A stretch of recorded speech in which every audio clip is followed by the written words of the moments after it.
il commence par ses ministres. Il leur dicte quelque chose. Et beaucoup de choses que Dieu dicte, beaucoup de choses que Dieu parle à ses ministres, les premiers bénéficiaires, ce sont les ministres de Dieu. Amen. Ce sont les pasteurs, les premiers bénéficiaires de ce que Dieu ordonne à son peuple.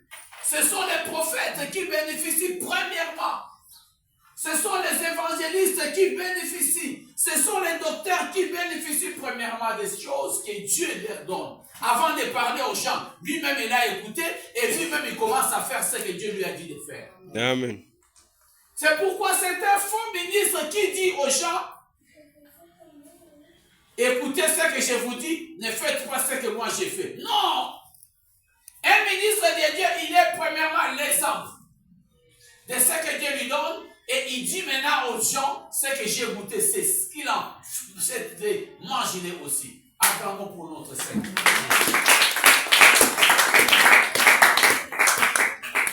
Mais comme nous avons la mission où nous sommes sous les enseignements de prier selon la parole de Dieu, je disais alors, faites attention de ne pas prier selon une personne, selon un ministre même de Dieu. Pourquoi? Il y a de ces gestes que Dieu a dit seulement au ministre de faire, mais il n'a pas dit ça à tout le monde. Je prends l'exemple, mes bien-aimés dans le Seigneur. Vous qui aimez prendre tout ce qui est dans la Bible, parce qu'il y a un prophète qui a fait ça. Il y a un serviteur de Dieu qui a fait ça. Il y a un homme que Dieu dit de se déshabiller et de marcher tout nu en public. Avez-vous déjà écouté quelqu'un au Katanga, à Kinshasa, au Bas-Congo, à Paris, au Canada, qui s'est promené tout nu parce qu'il a vu dans la Bible quelqu'un qui marchait aussi tout nu? Qui a fait ça? Et tout le monde en paix, a dit, ah, ça c'est pour lui. C'était une recommandation exceptionnelle pour ces messieurs-là. Alléluia. Amen. C'est là où Dieu voulait nous amener à comprendre. Il y a des recommandations exceptionnelles que Dieu donne juste à ses ministres. Je prends l'autre exemple. Il me semblerait que ça, beaucoup de gens aiment ça. Ou un enfant qui était déjà mort. Lorsqu'un serviteur de Dieu, un ministre de Dieu, voit les cadavres, il dit, sortez et montrez-moi les cadavres. Quand on lui donne les cadavres, il fait de bouche à bouche avec ces cadavres-là. Et puis les cadavres est ressuscité. Alléluia. Amen. Avez-vous déjà vu quelqu'un qui est allé embrasser un cadavre pour dire que non, je l'embrasse pour qu'il ressuscite? Avez-vous vu? Mais pourquoi ils ne font pas?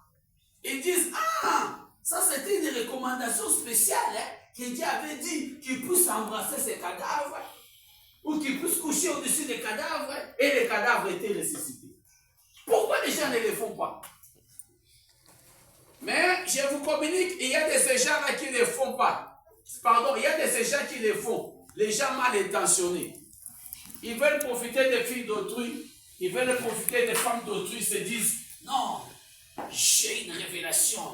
Pour que tu sois délivré, il faut que je puisse faire bouche à bouche avec toi. Alléluia. Amen.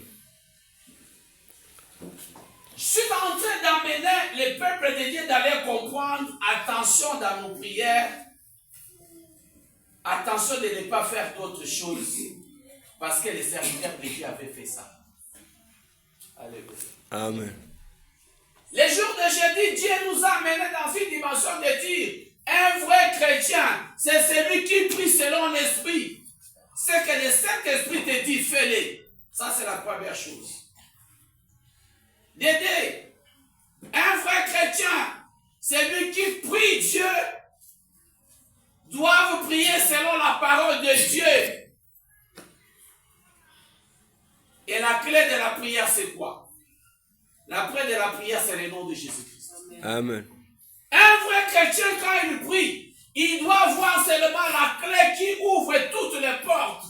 Quelles que soient les façons où ça a été fermé, il se dit, j'ai une clé qui ouvre toutes les portes qui étaient fermées hermétiquement.